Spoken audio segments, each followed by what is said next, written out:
بچپن کے جو دن فیض صاحب کی صحبت میں گزرے، آپ ان کے نواسے ہیں، ان کے بارے میں اگر کچھ کہنا چاہیں۔ شطرنج کھیلتا تھا فیض صاحب کے ساتھ، تو فلاں جگہ ہم گئے تھے، یا وہاں بیٹھے ہوتے تھے اخبار پڑھتے تھے، یا فلاں فلاں لوگ ملنے آتے تھے۔ یہاں پر انتہا پسندی اور عدم برداشت بہت ہے۔ I don't know, I think we need better politicians I guess. Javed Akhtar صاحب یہاں آئے فیض فیسٹیول میں تو آپ لوگوں نے کتنی عزت دی۔ عدیل ہاشمی صاحب ان کے قدموں میں بیٹھے ہوئے ہیں۔ ہاں، دل بہت دکھا، اس کی دو وجوہات تھیں دل دکھنے کی۔ تو مزاحیہ کردار ہی نبھائے زیادہ، اس کی کیا وجہ تھی؟ کبھی کوئی سیریس رول آفر نہیں ہوا یا آپ کا انٹرسٹ نہیں تھا؟ میرے خیال میں ایک تو مجھے اس بات کا ادراک ہو گیا تھا کہ بیٹا تمہارے بس کی بات نہیں ہے۔ عدیل، آپ گفتگو کرتے ہیں نثر یا شاعری تو ضیاء محی الدین کی یاد تازہ ہوتی ہے، وہ یاد آتے ہیں۔ مجھے کوئی حرج نہیں ہے کہ لوگ یہ سمجھیں کہ میں ضیاء صاحب کی چائنا کاپی، مجھے اس میں کوئی اعتراض نہیں ہے۔ فکسڈ مائنڈ سیٹ کو گروتھ مائنڈ سیٹ میں کیسے کنورٹ کر سکتے ہیں؟ اس کے کوئی ہیکس ہوں گے؟ 16 دفعہ 4:26 پہ ایک سخت دیوار سے زور زور سے سر ماریں جب تک کہ یہاں سے خون کے فوارے نہ چھوٹیں۔ دل نا امید تو نہیں، ناکام ہی تو ہے، لمبی ہے غم کی شام مگر شام ہی تو ہے۔ السلام علیکم، podcast live with purpose کے ساتھ میں ہوں آپ کا میزبان راشد محمود۔ آج ہمارے ساتھ جو مہمان ہیں وہ الفاظ کے مائیکل اینجلو ہیں۔ اللہ تعالیٰ نے ان کو الفاظ کو برتنے کا ایسا ہنر دیا ہے کہ اس ہنر کو استعمال کرتے ہوئے کبھی وہ مزاح نگار بن جاتے ہیں، کبھی وہ ہمیشہ یاد رہنے والے اشتہار بناتے ہیں، کبھی درس و تدریس کا کام کرتے ہیں، کبھی وہ فلم بناتے ہیں اور کبھی وہ شعر کہتے ہیں۔ ہمارے ساتھ آج موجود ہیں ملٹائی ٹیلنٹڈ عدیل ہاشمی صاحب۔ السلام علیکم سر۔ جی وعلیکم السلام۔ سب سے پہلے عدیل صاحب، آپ اپنے بچپن کے بارے میں ہمیں کچھ بتائیے۔ بچپن کیسا تھا؟ وہ کون سے مومنٹس تھے آپ کے بچپن کے جنہوں نے آپ کی پرسنالٹی کو شیپ کیا؟ 3 جملوں میں یہ ہے کہ بے شمار ایسے لوگ ہوتے ہیں جو اپنے بچپن کے دن یاد کرتے ہیں اور کبھی کبھی سوچتے ہیں کہ کاش وہ دن واپس آ جائیں، یا پرلطف دن تھے۔ مجھے نہیں یاد کہ میں نے زندگی میں کوئی بچپن کا ایک بھی دن یاد کیا ہو اور یہ خواہش کی ہو کہ وہ وقت واپس آ جائے۔ یاد تو کر ہی لیتے ہیں کبھی کبھی پرانے دوستوں کو، یا عید کے دن کبھی یاد کر لیتے ہیں کہ ارے یاد ہے بچپن میں، لیکن مجھے بالکل شوق نہیں ہے کہ ٹائم مشین اگر میرے ہاتھ لگ جائے تو میں بچپن کے دنوں میں جاؤں۔ بچپن کے جو دن فیض صاحب کی صحبت میں گزرے، آپ ان کے نواسے ہیں، ان کے بارے میں اگر کچھ کہنا چاہیں۔ ایک تو اس وقت اس بات کی آگہی ہی نہیں تھی کہ وہ کون ہے۔ جیسے کوئی ایک شفیق بزرگ ہوتے ہیں، نانا دادا کوئی بزرگ، ویسے ہی وہ ایک شفیق بزرگ تھے۔ وہ تو کچھ عرصے بعد، بلکہ کافی عرصے کے بعد، جو عقل جو ہے وہ ذرا سی بڑھتی گئی تو پھر اس بات کا ادراک ہوا کہ وہ کون تھے۔ لیکن ہاں، یہ بات درست ہے آپ کی۔ اب میں اس بات پہ اتراتا ہوں کہ دیکھو، میں شطرنج کھیلتا تھا فیض صاحب کے ساتھ، تو فلاں جگہ ہم گئے تھے، یا وہاں بیٹھے ہوتے تھے اخبار پڑھتے تھے، یا فلاں فلاں لوگ ملنے آتے تھے۔ اس وقت اس بات کا کوئی فہم نہیں تھی کہ یہ کون سی شخصیت ہے۔ لیکن ہاں، it is something that I take pride in and something that I look back and I wear it like a crown on my head۔ عدیل، فیض صاحب کا دنیا سے چلے جانا ایک ایسا صدمہ تھا جو وقت کے ساتھ مندمل ہوا، یا ایک ایسی خلیج تھی جو وقت کے ساتھ بڑھتی چلی گئی؟ دونوں ہی ہیں تھوڑے تھوڑے۔ میں کبھی کبھی یہ بھی سوچتا ہوں کہ جو آج کل کی دنیا ہے، جس طرح کی دنیا ہے، اگر فیض صاحب یا علامہ صاحب یا بزرگ زندہ ہوتے تو نہ جانے آج کی نسل یا آج کی ایجنسیاں کیا سلوک ان کے ساتھ روا رکھتی۔ تو ایک لحاظ سے میں کہتا ہوں شکر ہے کہ وہ اس طرح کا جو ایک واویلا ہے دنیا میں، اس سے پہلے چلے گئے۔ اور خلیج تو ہے ہی، لیکن صرف ایک حرف تسلی یہ ہے دل کے لیے کہ ہر مادی چیز نے فنا ہونا ہے، پہلے بھی اور ہمارے بعد بھی۔ لیکن اس کا جو فنا ہونا ہے وہ صرف اس کی مادی کیفیت کا فنا ہونا ہے، جو غیر مادیت ہے اس میں وہ فنا نہیں ہوتی۔ یہ ایسی ایک خیال ایسا ہے کہ جس سے تسکین رہتی ہے دل کو۔ نیوٹن جہاں پہ دفن ہے ویسٹ منسٹر ایبی میں، اس کی جو قبر ہے اس پہ رومن میں یا کسی اٹالین میں یا لیٹن میں لکھا ہوا ہے، جس کا ترجمہ یہ ہے: here lies what was mortal of sir Isaac Newton. تو جسم جو ہے وہ تو ایک مادی کیفیت تھا، وہ ختم ہو گیا۔ جو کچھ ختم ہو سکتا تھا وہ اتنا ہی ہے بس۔ تو ایسا بہت کچھ ہے جو اس کو فنا نہیں ہے۔ وہ ہمارے ساتھ رہتا ہے. وہ ہمیشہ ہمارے ساتھ، اور اس کو آپ سیلیبریٹ بھی کر رہے ہیں فیض فیسٹیول کی شکل میں. یہ فیض فیسٹیول کا خیال کیسے آیا، کیا چیز تحریک بنی، اور کس طرح سے یہ سفر شروع ہوا؟ 2-3 چیزیں ایسی ہیں میرے خاندان میں جو اب میں دیکھتا ہوں تو حیران کن لگتی ہیں مجھے. مثلاً فیض صاحب کی زندگی ہی میں میرے والد، میری والدہ، میرے تایا، میری خالہ نے اور ان کے دوستوں نے یہ طے کیا تھا کہ جب بھی فیض صاحب جائیں گے، بزرگ ہو گئے تھے، تو ہم ان کی وفات نہیں، ان کی سالگرہ ہی سیلیبریٹ کیا کریں گے. He will be a symbol of celebration and not a symbol of sadness. اور فیض صاحب خود بھی آپ جب ان کی شاعری پڑھیں تو ایسی دل کو چبھتی آ کے، لیکن امید کا دامن نہیں وہ چھوڑتے. پھر 2008-9 میں ہم نے ایک فاؤنڈیشن بنائی فیض صاحب کے لیے، اب بھی ہے وہ. اور پھر 2014 میں ہم نے پہلی دفعہ سوچا کہ اس کو ایک، اب چونکہ لٹریچر فیسٹیول اتنے بن گئے ہیں، اسلام آباد، Karachi, Lahore, Multan, Faisalabad, so that was a good form to take. تو وہ پھر اس کی شکل اس نے اختیار کی. اب دیکھتے ہیں اور کہاں جانا ہے اس کا. لیکن ایک بات یہ ہے، بہت سارے ساتھی ہمیں کہتے ہیں کہ آپ کے فیض فیسٹیول آپ کرتے ہیں، بہت بہت شکریہ. اب فیض صاحب کے لیے آپ کام کرتے ہیں، تو ان سے میں کہتا ہوں کہ حضور ہمیں فیض صاحب کی ضرورت ہے، فیض صاحب کو ہماری کوئی ضرورت نہیں ہے. بالکل صحیح کہا آپ نے. ہمارے عدیل دیکھنے سننے والوں کے لیے آپ اپنے پروفیشنل کریئر کا جو آغاز ہے اس کے بارے میں تھوڑا سا بتائیے. وہ کس طرح سے ہوا؟ حادثاتی تھا یا آپ کی چوائس سے ہوا، یا کس طرح سے ہوا؟ حادثے تو بعد میں ہوئے سارے. یہ مجھے معلوم تھا کہ میں نے کوئی نہ کوئی تخلیقی کام ہی کرنا ہے زندگی میں، اور روپے پیسے کا شوق نہیں تھا، اب ہے. شہرت کا شوق نہیں تھا، وہ اب بھی نہیں ہے. کاروبار کرنے کا شوق بالکل نہیں تھا، اب کچھ ہے. تو وہ جو زمانہ تھا 1990s میں، وہ نہایت میری اور میرے جو 2-3 ساتھی تھے ان کی خوش قسمتی کہ ہم گریجویٹ کر رہے تھے اور پرائیویٹ سیکٹر شروع ہو رہا تھا. بالکل ہمیں موقع مل گیا کام کرنے کا. تو وہ ہم نے ایک ڈرامہ کیا، وہ ڈرامہ کچھ کامیاب ہو گیا. پھر کبھی یہ، کبھی وہ، کبھی لکھ دیا، کبھی اداکاری کر دی، کبھی ہدایت کاری کر دی. بالکل ایسے ہی بے مہار ہاتھی کی طرح. اب بھی ایسے ہی ہے، لیکن وہ دن اچھے تھے. پھر کبھی 2 کتابیں پڑھ لیں، پھر میں نے ایونٹ ہوسٹنگ شروع کر دی، پھر کچھ کر دیا. تو طے نہیں کر پائے اب تک کہ زندگی میں رک کے کیا کرنا چاہتے ہیں. طرح طرح کی چیزیں ہیں. آپ نے ڈرامہ سیریز کی بات کی، 3/3 میں جو آپ نے کردار ادا کیا، تو اس میں ڈائریکٹر کی سے کتنی ہوتی تھی، اور اس کردار کو ڈیزائن کرنے میں آپ کا اپنا کتنا کنٹریبیوشن ہوتا تھا؟ یہ سوال تو آپ کو جواد بشیر سے پوچھنا چاہیے. ایکٹر تو یہی کہے گا کہ میں نے ہی کیا سارا کچھ. تو لیکن لوسی کا جو تھا کیریکٹر، وہ انٹائرلی میں نے کنسیو کیا تھا اور لکھا بھی میں نہیں تھا. اور میں نے وہ کرنا نہیں تھا، وہ ہم اس کے لیے کوئی اداکار ڈھونڈ رہے تھے، مجھے شوق نہیں تھا ایکٹنگ کرنے کا. لیکن جس دن شوٹنگ تھی ایک دن پہلے مجھے جواد نے کہا کہ وہ چونکہ ہمارا بجٹ تھوڑا کم ہے تو اس لیے اس بجٹ میں کوئی ایکٹر نہیں آ رہا، تو یہ رول پھر رہ گیا. باقی تو فیصل اور علی طاہر ہیں، تو یہ تو کر دے. میں نے کہا اچھا کتنا کم ہے بجٹ؟ اس نے کہا 0. میں نے کہا اچھا. تو پھر وہ ایسے کر دیا. 0 نہیں تھا، آئی تھنک 2000 روپے تھے اس کے پر ایپیسوڈ. لیکن وہ شوق میں کر دیا. آج اگر آپ کو لوسی جیسا رول کرنا پڑے تو آپ میں اتنی لچک ہے کہ آپ وہی کردار نبھا سکیں؟ دیکھیں راشد، دنیا میں ہر شخص کے اندر ایک لوسی ہوتا ہے. اس شخص کو اس بات کا علم ہو یا نہ ہو، اس میں ایک لوسی ہوتا ہے.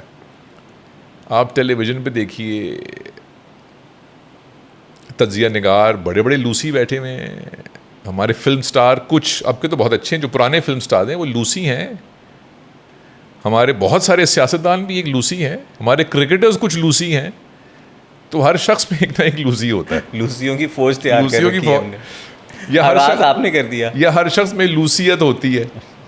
میں نے صرف یہ کیا کہ اس کو امبریس کر لیا، کہ بجائے یہ کہ صرف اندر و باہر بھی وہ لوسی ہی ہے. آپ نے دکھائی لوسیت. تو وہ آپ سوٹ چھوٹ پہن کے آ جائیں، یا کوئی مہنگی سی گاڑی ہو یا کچھ بھی ہو، 2 باتیں کریں، آپ کو دکھ جائے گا یار یہ شخص اوپر تو بہت ہے، اندر تو یہ لوسی، اندر سے لوسی ہے پورا. تو میں کروں گا کہ نہیں، اتنے سارے لوسی گھوم رہے ہیں یار، کسی اور سے کرا لیں اس دفعہ. اچھا، آپ نے عدیل کریٹیوٹی کی بات کی. میں آپ سے یہ جاننا چاہوں گا، جو کریٹیوٹی ہے، تخلیق کا جو عمل ہے، یہ بھی گاڈ گفٹڈ ہے، وہبی ہے شاعری موسیقی کی طرح، یا یہ کوئی ایسی اسکل ہے جو سیکھی جا سکتی ہے؟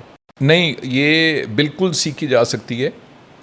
یہ ذرا باریک بات ہے جو کی ہے، اس کو بہت زیادہ سیاہ و سفید کے پیرائے میں نہیں دیکھنا چاہیے. لیکن بہر صورت یہ سیاہ و سفید ہے نہیں، سیکھی جا سکتی ہے.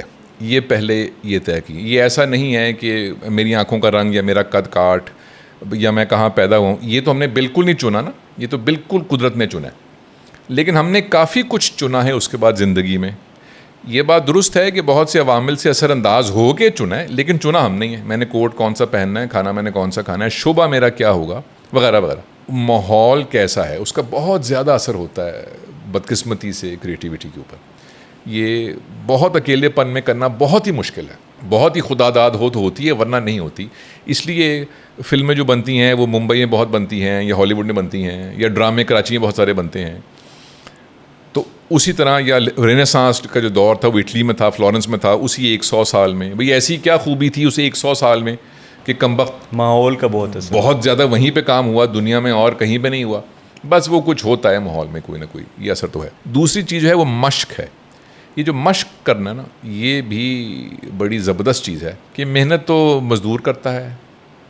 مجھے کیا ضرورت ہے کرنے کی محنت؟ تم نے اتنی محنت کی تو کیا ملا تمہیں؟ بھائی اتنا ملا بس. ہم ایسے اس کو ڈیمین کر دیتے ہیں، اس کو مشق کو. مغرب والے ایسے نہیں کرتے. عام لوگ بھی ان کے بے انتہا ریاضت کرتے ہیں اپنے کام کے اوپر. تو یہ کریٹیوٹی کو بہت زیادہ یہ چیز چاہیے، مشقیت کہہ لیں چلیں اس کو. وہ جو آپ کی بات ہے خدا داد کہ وہ شاعری ہے یا کوئی اور چیز ہے، بہت سے لوگوں کو جن کو ہم جانتے ہیں شاعروں کو، ان کے پاس تو یہ صلاحیت خدا نے ڈال دی تھی. لیکن ہزاروں لاکھوں ایسے ہیں جو بہت اچھی شاعری کرتے ہیں، گمنام ہیں، ہم ان کو نہیں جانتے اور مشق کرتے ہیں. تو وہ بھی ایک چیز ہے. صرف شہرت یا مقبولیت اس شعبے میں تو چیز نہیں ہے کریٹیوٹی کی جو عکاسی کرے. کریٹیوٹی سے مراد صرف یہ تو نہیں ہے کہ میرے فالوورز اتنے ہیں یا میرا دیوان چھپا ہے تو اس کی کاپیاں اتنی بکی ہیں. یہ ایسے تو نہیں ماپیں گے ہم کریٹیوٹی کو. اگر میں گھر بیٹھ کے یا اپنے کمرے میں یا حجرے میں یا درخت کے نیچے کچھ کر رہا ہوں اور میں نے کوئی نئی دنیا دریافت کی اپنے اندر کسی چیز کے بارے میں، اور کسی کو اس کا علم نہیں ہوا، تو میں نے کریٹیوٹی تو کی ہے نا. اگر تشہیر میں نے نہیں کی اس کی تو کریٹیوٹی تو کی ہے. تو وہ تو ہر کوئی کر سکتا ہے اور کرتا ہے. یہ ضروری ہے کہ ہر چیز مارکیٹیبل نہ ہو، یہ ضروری ہے ایبسلیوٹلی. وہ تو بہت ہی ایک سطحی اور چھچوری چیز ہے کہ صرف کریٹیوٹی یا زیادہ تر اس لیے کی جائے کہ اس کو مجھے منڈی میں لا کے بیچنا ہے. وہ تو بہت ہی ہیچ فارم ہے کریٹیوٹی کی. عدیل ہاشمی کی جو کریٹیوٹی ہے، تخلیقی صلاحیتیں ہیں، اس میں وہ ماحول جو آپ کو ملا اس کا کتنا کردار ہے، اور پیدائشی طور پر آپ گوڈ گفٹڈ کتنا تھا، کیا سمجھتے ہیں؟ میرے خیال میں، اور یہ بات میں بالکل انکساری اور مصنوعی انداز میں نہیں کہہ رہا، میرے خیال میں کوئی 99 اور 1 ہے. 99 وہ ماحول ہے اور 1 جو میں خود ہوں، اور اس لیے کہ وہ خدا نے بس بنا دیا ہے، بس اس میں میرا کوئی کمال نہیں. ایڈورٹیزمنٹ انڈسٹری جو ہے ہماری پاکستان کی، اس کو جو کریٹیوٹی کا انجیکشن آپ لوگوں نے لگایا یوفن کے ایڈز کی صورت میں، اور وہ اب تک لوگوں کو یاد ہے. اور میں نے 2-4 لوگوں کو بتایا کہ میں نے عدیل ہاشمی کو انوائٹ کیا ہے اپنے گھر میں، تو انہوں نے کہا اچھا وہ تیری مہربانی. تو یہ کیسے ہوا یہ؟ اور آپ کیا سمجھتے ہیں کہ اس نے کتنا امپیکٹ کیا پاکستان کی ایڈورٹیزمنٹ انڈسٹری کو؟ یہ آپ کا ایڈورٹیزمنٹ انڈسٹری میں جو کنٹریبیوشن ہے، یہ جرنی کیسے سٹارٹ ہوا اور پھر یہ رک کیوں گیا؟ پاکستانی کئی دہائی ہاکی کے ورلڈ چیمپئن تھے. اب ہمیں نام بھی نہیں پتہ ہاکی کے کھلاڑیوں کا. ہم 1930-40 کی دہائی سے لے کے 1970 کی دہائی 80 کی دہائی تک میں جو لکھنے والے تھے اردو زبان کے، اس میں ایسے ایسے نام تھے جو شعراء آفاق نام ہیں. آج شاید کم نام ہوں گے، اگر کوئی ہوں گے تو ایسے. ہم گفتگو ایسی کیا کرتے تھے ٹیلی ویژن کے اوپر، مطلب میں نہیں اور لوگ، چاہے وہ خبریں ہوں، چاہے وہ کھیل ہو، چاہے وہ کچھ بھی ہو، کہ وہ گفتگو بہت ملائم، دھیمی، با محاورہ ہوا کرتی تھی. میڈیا پہ ایسی گفتگو نہیں ہوتی. تو میں نے یہ مثالیں اس لیے دی کہ ہم اس بات کے بڑے دھنی ہیں کہ کوئی چیز جو اچھی ہے اس کو بالآخر یا دفن کر دیں یا خراب کر دیں یا موڑ توڑ کے کچھ اور ہی کر دیں. جو ہم نے ہاکی کے ساتھ کیا، کرکٹ کے ساتھ بھی ہمارا پورا ارادہ ہے وہ کرنے کا، اسکواش کے ساتھ اور باقی چیزوں کے ساتھ. تو وہ ہمارا جو برانڈ آف ہیومر تھا، ہم کالج سے نئے نکلے تھے 3/3 کے زمانے میں، تو وہ فیصل، جواد بشیر، میں، احسن رحیم، وہ ہمارا برانڈ آف ہیومر ایک ذرا اور طرح کا تھا. وہ ہماری خوش قسمتی کہ وہ اس وقت کی جو یوتھ تھی یا جو بھی لوگ تھے ان کے ساتھ کچھ وہ ریزونیٹ کر گیا، کچھ مل گیا، کچھ آمیزش ہو گئی. پھر وہ برانڈنگ کی صورت میں آ گیا. تھا تو وہ لطیفہ ہی تھی، تو وہ جگت بازی نا ایک لحاظ سے، ذرا وہ DHA اور گلبرگ اور ذرا جو سوٹڈ بوٹڈ لوگوں کی جگت بازی ہی کہہ سکتے ہیں اس کو. Which means it worked with the people. اب اس طرح کی جو چیز ہے اس کے لیے دو چیزیں ضروری ہیں. ایک چیز تو یہ کہ آپ وہ بناوٹی طور پہ نہیں کر سکتے, آپ کو وہی ہونا ہے. ہم لوگ یہی تھے 15 20 18 سال پہلے, ہم یہی تھے, ہم اب بھی ایسے ہی ہیں. جب میری اور فیصل کی بات ہوتی ہے فون پہ, ہم فوراً 3/3 کے زمانے میں پہنچ جاتے ہیں. تو ایک تو آڈینس وہ فیل کر لیتی ہے کہ یہ بناوٹی جگت بازی ہو رہی ہے یا یہ ایسے ہی ہیں. تو یہ I think this work with the audience, کہ کوئی کتنا بھی اپنے کام کا سورما ہو, آڈینس کو کیا چیز یاد رہنی ہے کیا نہیں, اس کا فیصلہ آرٹسٹ نے یا رائٹر نے نہیں کرنا, اس کا فیصلہ آڈینس نے بھی نہیں کرنا, اس کا فیصلہ کہیں آسمانوں پہ ہونا ہے. آڈینس کو بھی نہیں پتا کہ انہیں کیا چیز ایسی پیش کی جائے گی جو ان کے دل پہ نقش ہو جائے گی. تو ہزاروں لاکھوں لوگ ایڈز کرتے ہیں, فلمیں کرتے ہیں, گیت بناتے ہیں, غزلیں لکھتے ہیں, ہزاروں لاکھوں کروڑوں, وہ کتنی ہیں جو وقت کے اوراق کے اوپر نقوش چھوڑ جاتی ہیں, وہ کتنی ہیں وہ. اور لکھنے والے کو تھوڑی معلوم تھا اس وقت, یا کرنے والے کو کہ یہ ہوگا, پڑھنے والے کو تھوڑی معلوم تھا کہ یہ مجھ پہ ایسا اثر کرے گی کہ یہ جان نہیں چھوڑے گی, میرے اندر اتر جائے گی. ہم دیکھیں گے, لازم ہے کہ ہم بھی دیکھیں گے. جب لکھا تھا فیض صاحب نے تو یہ تھوڑی ان کو معلوم تھا. ان کی زندگی میں تو یہ چھپ ہی نہیں سکی تھی, انہوں نے کبھی چھپی ہوئی بھی نہیں دیکھی.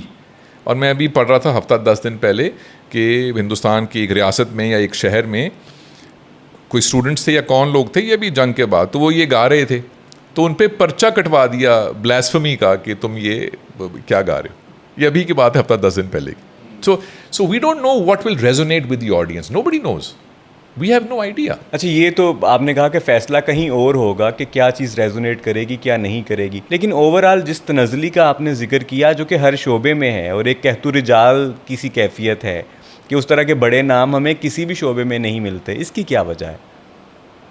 اللہ ہی جانتا. ایسا کہ کہاں پہ ہم نے رونگ ٹرن لیا کہ تنزلی اتنی ہمہ گیر اور ہمہ جہت ہو گئی؟ I have no idea. کس کیا یہ سیئنگ ہے بڑی اچھی, ٹیچ یور ٹنگ ٹو سے آئی ڈونٹ نو, کسی امریکن رائٹر کی ہے. سو آئی ڈونٹ نو. اس کے بارے میں ہر کوئی ہزاروں قیاس آرائیاں کر لے گا, میں بھی کر لوں گا کہ یہ ہوا تھا, وہ ہوا تھا, وہ ہوا تھا, لیکن وہ سب قیاس آرائیاں ہوں گی کہ ضیاء الحق کے دور میں ایسے ہوا تھا, یا میڈیا نے ایسے کر دیا, یا انٹرنیٹ نے ایسے کر دیا ہے, یا انسٹا نے ایسے کر دیا ہے. ارے وہ سب تکے بازی ہے, لیکن کیا ہوا مجھے نہیں معلوم. یہ ایک حیران واپسی کا کوئی راستہ ہے ہمارے پاس؟ ایک تو واپسی کا راستہ ہمیشہ ہی رہتا ہے کہیں نہ کہیں. دنیا میں جتنے بھی ادوار گزرے ہیں اس میں جب تاریکی بہت چھا جاتی ہے تو کم وقت ایک شمع کہیں سے جلتی ہے اور وہ بجھتی پھر نہیں ہے. کتنی دفعہ ہم نے تاریخ میں یہ دیکھا ہے, کتنی دفعہ دیکھا ہے. تو ظاہر ہے راستہ تو ہے ہی, کب کہاں اس کا مجھے علم نہیں. یہ مجھے ایک چیز جس سے میرا حوصلہ بلند ہوتا ہے, مجھے خوشی ہوتی ہے. ہم نے کو 5-7 سال پہلے فیض فیسٹیول میں مشاعرہ رکھ دیا, تو ہمیں منتظمین جو تھے حکومتی, انہوں نے کہا آپ نے کیا یہ الحمرہ میں ہال 1 میں مشاعرہ کر دیا ہے, ہال آپ ضائع کریں گے, اس کو کسی ہال میں کر دیں, یہ نہیں کوئی سننے ونے آئے گا. ہم نے کہا بھی فیض فیسٹیول مشاعرہ نہ ہو, یہ کیسے ممکن ہے. تو جب پہلے سال کیا تو پورا ہال بھرا ہوا, اور ہمارے جو اچھے خوبصورت باذوق شعراء تھے, ہم نے ظاہر انتخاب بہت دھیان سے کیا, کیونکہ آج کل شاعروں کے لبادے میں عجیب لوزی مل جاتے ہیں آپ کو, اور مقبول بھی ہیں وہ. ہاں, تو ہم نے ظاہر زہرا آپا اور افتخار صاحب اور عباس تابش اور اچھے جو معتبر پرانے ہمارے ہیں ان کو چنا. تو وہ جو آڈینس میں تھے میں نے دیکھا تو آدھے سے زیادہ نوجوان لوگ اس میں, اور اچھا وہ شاعروں سے زیادہ نوجوانوں کو شاعری یاد. تو میں بہت حیران ہوا, اور میں نے اپنے اوپر لعنت ملامت بھی کی کہ اتنے عرصے کے بعد یہ کیوں کیا, یہ تو پہلے کرنا چاہیے تھا. تو اس کے بعد سے ہم نے ظاہر ہر سال مشاعرہ کیا, تو ان کو شاعری زیادہ یاد ہوتی ہے, جس سے مجھے اور باتوں سے بھی یہ اندازہ ہوا کہ صرف ہمارا جو زندگی میں جو میل جول کا جو حلقہ احباب ہے, یا ہمارا جو الگوریتھم ہے ٹک ٹاک کا یا فیس بک کا, انسٹا کا, وہی دنیا نہیں ہے. دنیا اس کے علاوہ بھی ہے, اور وہاں پہ کچھ لوگ ہیں جنہوں نے اپنے آپ کو منظم کر رکھا ہے کسی اور کام میں. تو اگر مجھے لگ رہا ہے کہ سڑکوں کے اوپر رش بہت ہے, لوگ لڑ رہے ہیں, تو یہ میرا الگوریتھم ہے. دنیا کی ہر ملک میں یا ہم پاکستان کی ہر شہر میں لوگ لڑ نہیں رہے, کہیں ہو رہا ہوگا, لیکن بے شمار لوگ ایسے نہیں ہیں. تو اگر ہمیں لگتا ہے کہ تنزلی ہے, تو کہیں لوگ ہیں جنہوں نے اپنے آپ کو کسی جتھے میں منظم کر رکھا ہے, جہاں پہ گفتگو بھی اچھی ہوتی ہے, کام بھی اچھا ہوتا ہے, کاروبار بھی اچھا ہوتا ہے, انسانیت کے کام اچھے ہوتے ہیں, بہت سارے ایسے ہیں. تو وہ ہیں کہیں نہ کہیں وہ ایک شمع. عدیل اچھی چیزیں ہیں، لیکن اگر ہم ایک براڈر پرسپیکٹو میں بات کریں تو یہ جو پورا ریجن ہے اس میں انتہا پسندی اور عدم برداشت جو ہے وہ ہمیں زیادہ نظر آتی ہے ساری دنیا سے. اس کی کیا وجہ سمجھ آتی ہے؟ ہماری خوراک میں کچھ ایسا ہے، ہماری آب و ہوا میں کوئی مسئلہ ہے کہ یہاں پر انتہا پسندی اور عدم برداشت بہت ہے؟ یہ بات درست ہے. اور یہ جو ہمارے ہمسائے ملک نے حرکتیں کی ہیں پچھلے کچھ عرصے میں، یہ حیران کن ہیں، کیونکہ وہ تو علم بردار تھے سیکولر ہونے کے، فلاں ہونے کے، تو انہوں نے ہی حرکتیں شروع کر دیں. اور ہم ان کے مقابلے میں زیادہ ایسی ایک قوم دکھتے ہیں جو کہ 20-25 سال پہلے کون سوچتا تھا کہ ہم نے تحمل مزاجی کا مظاہرہ کیا. That was great. اس کی کیا وجہ ہے؟ خوراک تو نہیں ہو سکتی غالباً میں نیوٹریشنسٹ تو نہیں ہوں، لیکن یہ نہیں ہو سکتا کہ میں بریانی کھا کے آپ کو مکہ مار دوں کہ بریانی میں مرچیں بہت تھیں. یہ تو نہیں، it doesn't make any sense to می.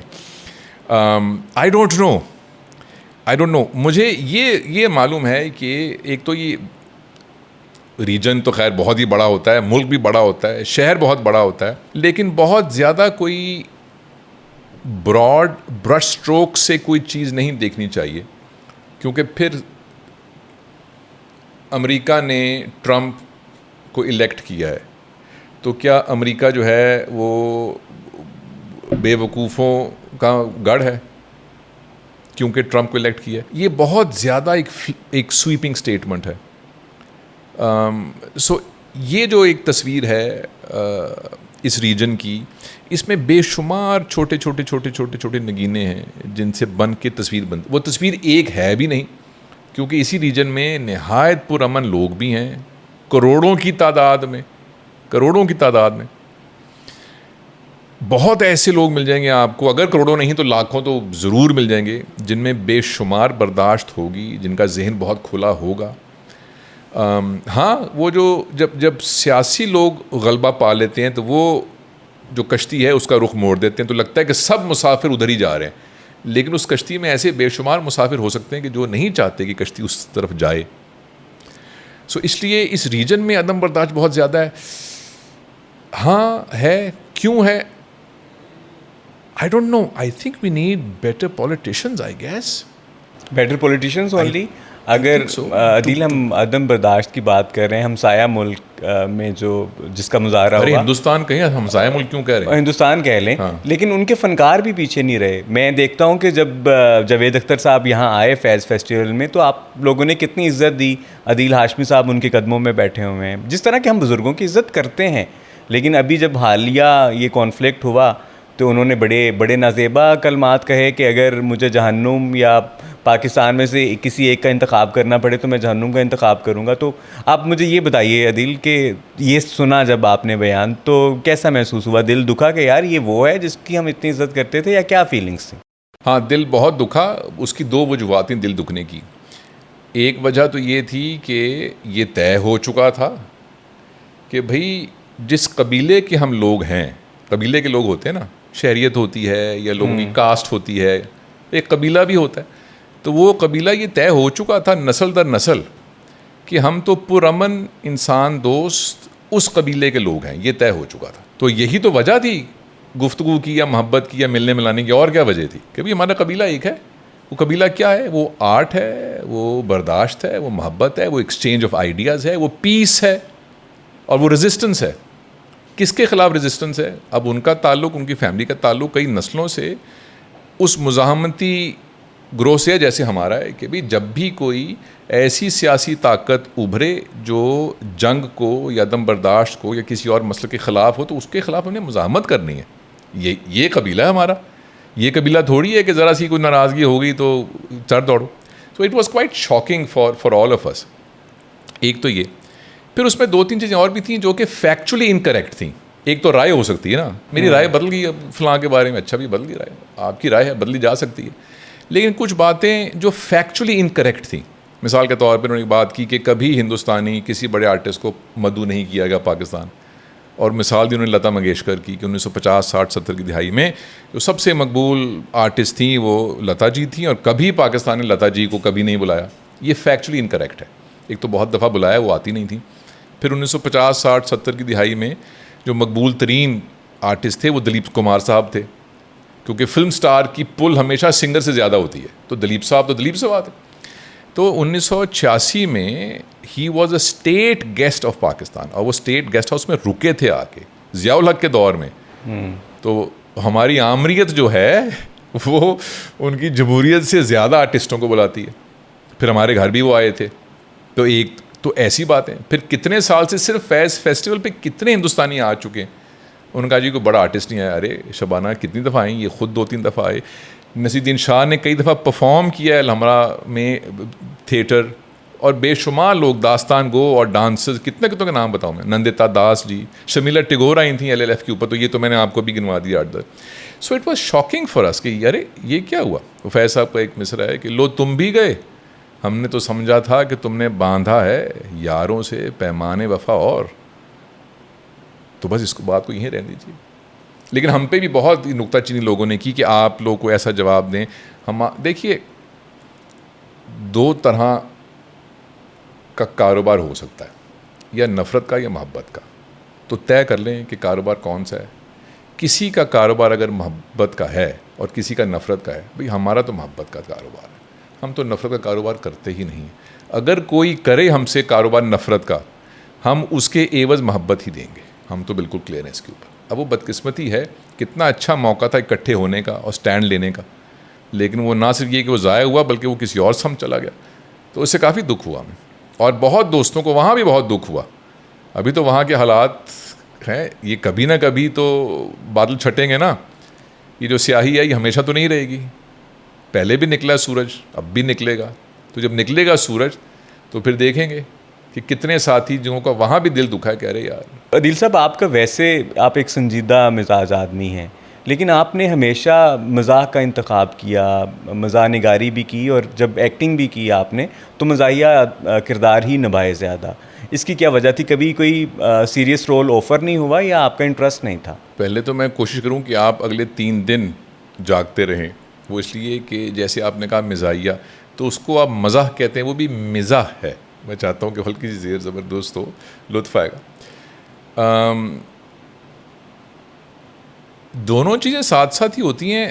میرا خیال یہ ہے کہ ایک تو میرے خاندان میں جب بھی کوئی سنجیدہ موقع آتا ہے تو میرے خاندان کے جو لوگ ہیں وہ مزاح کا دامن ہاتھ سے نہیں جانے دیتے. اور مزاح سے مراد یہ نہیں ہے کہ کوئی لطیفے بازی, اس کی بات نہیں میرا, لیکن جس کو انگریزی میں وٹ کہتے ہیں. ایک تو ہیومر یا کامیڈی ہے نا, وہ ذرا ایک سطحی سی چیز ہے. ایک وٹ ہوتی ہے جو اندر, جو پطرس بخاری کے پاس ہے. ارے ارے ارے ارے, تو وہ یہ نہیں ہے کہ کسی نے ایسی بات کی کہ تمہاری ناک ایسی ہے, کان ہے. ارے نہیں, وہ ایک عجیب سی بات ہے کہ وہ کئی دہائیوں کے بعد بھی آپ کہتے ہیں ارے باریک. سو میرے خاندان میں ہمیشہ یا اکثر کسی تاریخ کوئی موقع ہو تو اس کے اوپر نا وٹی کو بات کی جاتی ہے, جو اس کی کاٹ کو کم کرتی ہے لیکن گہرائی تک آپ کو جانے دیتی ہے. تو مجھے وہ تھا کہ, اور پھر ایک اور چیز بھی میرے تایا یہ کہتے تھے کہ گریف جو ہوتی ہے, جو دکھ یا غم یا اندوہ ہے, وہ بڑی پرسنل ہے, وہ دکھانی نہیں چاہیے. ذاتی چیز ہے کہ میں کمرے میں کیا کرتا ہوں, میرا کمرہ ہے بھائی, تو دکھ بھی ایسا ہی ہے. اس کی نمائش پسند نہیں تھی. تو اس لیے اگر کوئی چیز دکھانی ہے یا کسی کے ساتھ بیٹھے ہیں تو پھر گفتگو میں مزاح ہی ہونا چاہیے. پھر گریف کا ایلیمنٹ کیوں ہو یا دکھ کا عنصر کیوں ہو اس میں, جو سنجیدگی ہے. تو سنجیدگی تو ہے, یہ تو طے ہے, لیکن اوپر ملمہ کاری کو ہلکی سی کرو, کوئی لطف ہو, کوئی اچھی سی بات کرو, کوئی لطیفہ زنو کو. اور آئی تھنک اٹس آلسو کہ زندگی میں رسک بھی لینے چاہیے انسان کو. رسک لینے کا مزہ ہوتا ہے. لوگ چھلانگیں مارتے ہیں آسمان سے, ٹام کروز صاحب جو ہیں وہ لٹک جاتے ہیں جہازوں سے. سو جب بھی آپ ہیومر کرتے ہیں نا, you are taking a risk. اب وہ رسک یہ ہے کہ میں آپ کو لطیفہ سنائے گا کہ راشد ہوا پتہ ہے کہ لطیفہ سنیں. 3 سکھ تھے افلاں. اب اگر اس لطیفے کے آخر میں آپ ہنسیں نا تو میرے لیے بڑا مسئلہ ہو جائے گا. لیکن اگر میں آپ کو کوئی دکھی کہانی سناؤں کہ یار ایک بزرگ عورت تھی, وہ چیچوں کی ملیاں, اور اس کہانی کے بعد اب روئیں نا, تو خیر ہے, کوئی مسئلہ نہیں ہے, آپ بس منہ بنا. So telling a joke is a risky thing. تو رسک کا لطف آتا ہے صحیح, کیونکہ جب وہ پے بیک کرتا ہے اس کا بہت لطف آتا ہے, اور جب پے بیک نہیں کرتا تو انسان کا دل کرتا ہے کہ میں اپنا ماتھا جو ہے وہ ماروں دیوار سے یا زمین پھٹے. اس کا بھی لطف آتا ہے کہ یار پھٹے مو یار. So I think it's fun that way. Is in life fun with humour and wit. بالکل ہے. اور یہ عادل یہ رسک ٹیکنگ آپ نے فلم میکنگ میں زیادہ عرصہ نہیں کی. فلم میکنگ آپ کا بہت پیشن ہوا کرتا تھا لیکن اس کو آپ نے زیادہ پرسو نہیں کیا. اس کی کیا وجہ رہی؟ عقل آ گئی تھی. کیسے؟ ایک آدھ کر کے ایک آدھ میں ٹکر مار کے عقل آ گئی. تو کیا لیسن لرنڈ کیا تھا کہ ہماری مارکیٹ اس طرح کے کام کے لیے ریڈی نہیں ہے, آڈینس اس طرح کی نہیں ہے جس طرح کا آپ کام کرنا چاہتے ہیں, یا ریسورسز, یا کیا چیز آڑے آئی؟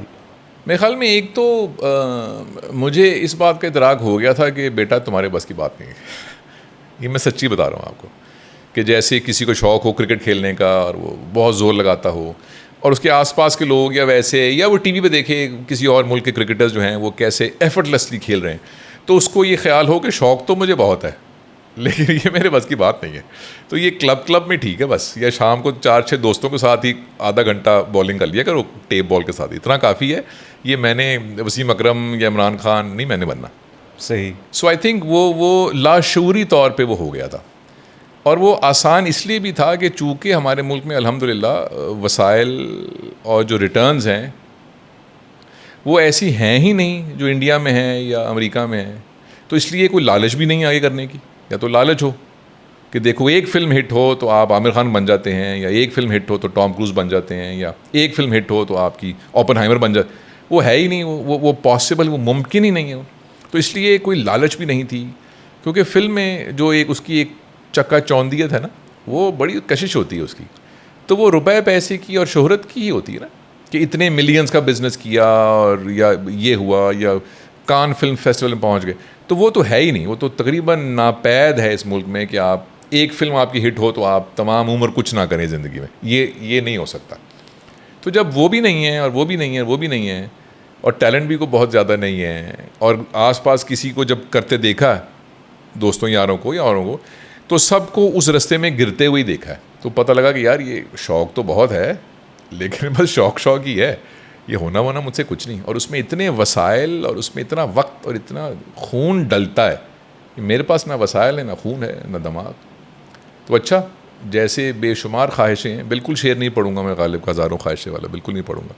تو جہاں پہ اتنی خواہشوں جو ہیں وہ ان کے قبرستان دل میں ہے, ایک خواہش کی اور قبر بنا لو یار, کیا مسئلہ, تو بنا لی. عادل, آپ گفتگو کرتے ہیں نثر یا شاعری تو ضیاء محی الدین کی یاد تازہ ہوتی ہے, وہ یاد آتے ہیں. تو یہ آپ کا ان سے محبت کو ایکسپریس کرنے کا ایک انداز ہے, یا آپ ایفرٹ کر کے کرتے ہیں کہ آپ ان جیسا بولیں؟ اور مجھے کوئی حرج نہیں ہے کہ لوگ یہ سمجھیں کہ میں ضیاء صاحب کی چائنا کاپی, مجھے اس میں کوئی اعتراض نہیں ہے. میرے دل میں اور میری جو ٹریننگ کا جو کام ہے اس میں کتنا اثر ہے ضیاء صاحب کا, یہ بیان سے باہر ہے, یہ بیان بھی نہیں میں کر سکتا. عادل, مستقل مزاجی کو آپ ایک خوبی گنتے ہیں یا یہ کوئی پاؤں کی بیڑی سمجھتے ہیں اس کو؟ کیونکہ آپ ہر تھوڑے عرصے کے بعد کچھ الگ کر رہے ہوتے ہیں, تو آپ اس کو کس طرح سے جسٹیفائی کریں گے؟ آپ کے لیے یہ خوبی ہے, میری یہ خامی ہے. آپ مستقل مزاج رہیں, مستقل مزاجی اچھی چیز ہے, ورنہ ذرا سی کوئی رکاوٹ آئے, کچھ انسان تھکے تو انسان کسی اور طرف چلا جائے. ارے بھائی لگے رہو نا, آگے کہیں پہنچنا ہے بھائی, رستہ لمبا ہے. ایسے تھوڑی کہ 2 رکاوٹیں آئیں یا 2 ٹھوکریں لگیں تو آپ نے کچھ اور ہی کر دی. یہ کیا بات ہوئی بھائی؟ تو پھر کچھ اور آئے گا, پھر مڑ جاؤ گے, تو کب تک مڑتے رہو گے؟ تو کہیں کھڑے ہونا ہے کہ نہیں؟ یہی میں آپ سے پوچھ رہا ہوں. اچھا, اس کو 2 پیرائے میں دیکھ لیتے ہیں اس کو. اچھا سوال کیا آپ نے. پہلا مشکل سوال کیا آپ نے, نہیں دوسرا ایک اور مشکل سوال بھی کیا, اچھا تھا.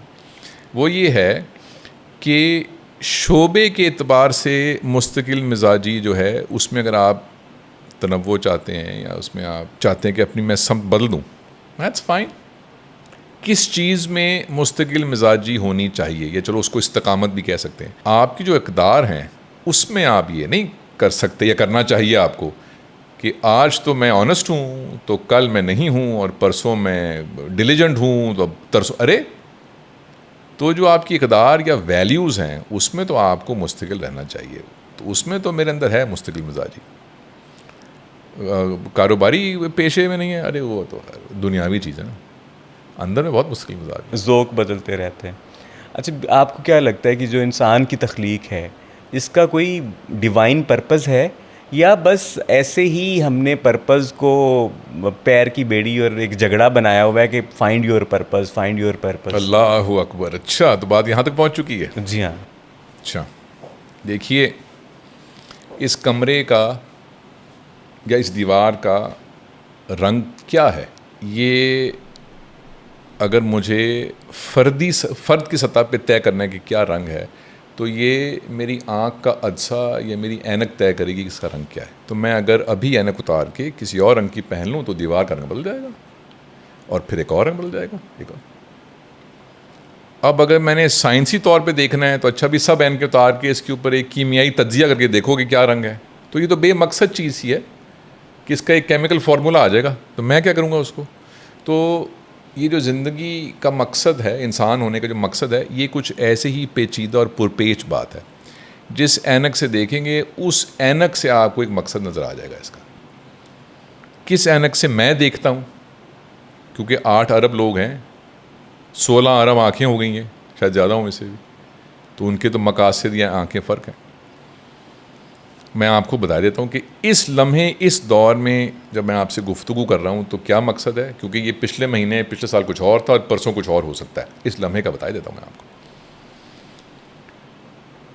بہت ٹکریں ماری انسانیت نے، اب بھی مار رہے ہیں، قدیم یونان سے لے کے اب تک، کہ زندگی کا مقصد بالآخر جو کچھ بھی ہم حاصل کرنے کی تگ و دو کرتے ہیں وہ دنیاوی کامیابی ہے، وہ روحانی کامیابی ہے، یار دوست ہیں، محبت ہے، عشق ہے، روپیہ پیسہ ہے، کاروبار، جو کچھ بھی ہے، یہ بالآخر سارا کا سارا کھیل اس لیے رچایا جا رہا ہے کہ ہمیں خوشی ملے، کہ ہم خوش ہوں. 4 دوست ایسے کندھے پہ ڈال کے اپنا ایک بیک پیک اور چلتے ہیں. اچھا بھائی یہ کام کرتے ہیں، یہاں سے نکلیں گے بیٹا اور بس پہ چڑھیں گے اور جیب میں ہوں گے 2000 روپے اور جانا ہے کلام اور سواد کی وادیوں میں. تو ظاہر ہے اس میں تھکاوٹ ہوگی، پیر کٹیں گے، تنگ، لیکن کمبخت لطف بہت آئے گا، اس دکھ میں بھی لطف بہت آئے گا.